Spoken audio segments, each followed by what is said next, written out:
বাংলাদেশের রাজনীতিতে আবারও উত্তেজনা। আসন্ন জাতীয় সংসদ নির্বাচন ঘিরে বড় রাজনৈতিক দলগুলোর মধ্যে তৈরি হয়েছে অনৈক্য ও বিভক্তি। নির্বাচনের নির্দিষ্ট দিনক্ষণ এখনও ঠিক না হলেও ফেব্রুয়ারি থেকে এপ্রিলের মধ্যে ভোট হওয়ার সম্ভাবনা রয়েছে বলে জানিয়েছে নির্বাচন কমিশন। তবে সময় নিয়ে রয়েছে নানা রকম জটিলতা। বিএনপি বলছে সংস্কার ও বিচার ইস্যুতে নির্বাচনের ব্যাপারে টালবাহানা চলছে। জামায়াত ইসলামী ও এনসিপি উভয় দলই বলছে আগে বিচার ও রাজনৈতিক সংস্কার, তারপর নির্বাচন। ইসলামী আন্দোলন চাইছে পিআর পদ্ধতিতে নির্বাচন। অন্যদিকে বিএনপি এই পদ্ধতির বিরোধিতা করে বলেছে এটি দেশের রাজনৈতিক স্থিতিশীলতা নষ্ট করতে পারে। গত বছরের 5ই আগস্ট শেখ হাসিনা সরকার পতনের পর থেকে অন্তর্বর্তীকালীন সরকারের অধীনে দেশ চলছে। ক্ষমতায় আছেন ডক্টর মোহাম্মদ ইউনূসের নেতৃত্বাধীন সরকার।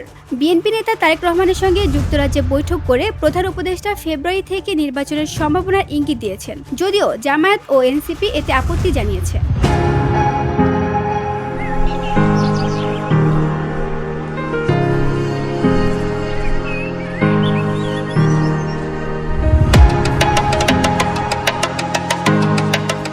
সংশ্লিষ্ট রাজনৈতিক দলগুলোর মধ্যে পিআর পদ্ধতি ও জাতীয় বনাম স্থানীয় নির্বাচনের ইস্যুতে মতানৈক্য আরও স্পষ্ট। বিশেষজ্ঞরা বলছেন সরকারের প্রতি রাজনৈতিক দলগুলোর আস্থা এখনও পুরোপুরি তৈরি হয়নি, ফলে নির্বাচনের ভবিষ্যৎ এখনও অনিশ্চিত। সবার চোখ এখন আগামী ঘোষণার দিকে, কবে, কিভাবে আর কাদের অংশগ্রহণে হবে বাংলাদেশের পরবর্তী জাতীয় নির্বাচন। VOD Bangla news desk.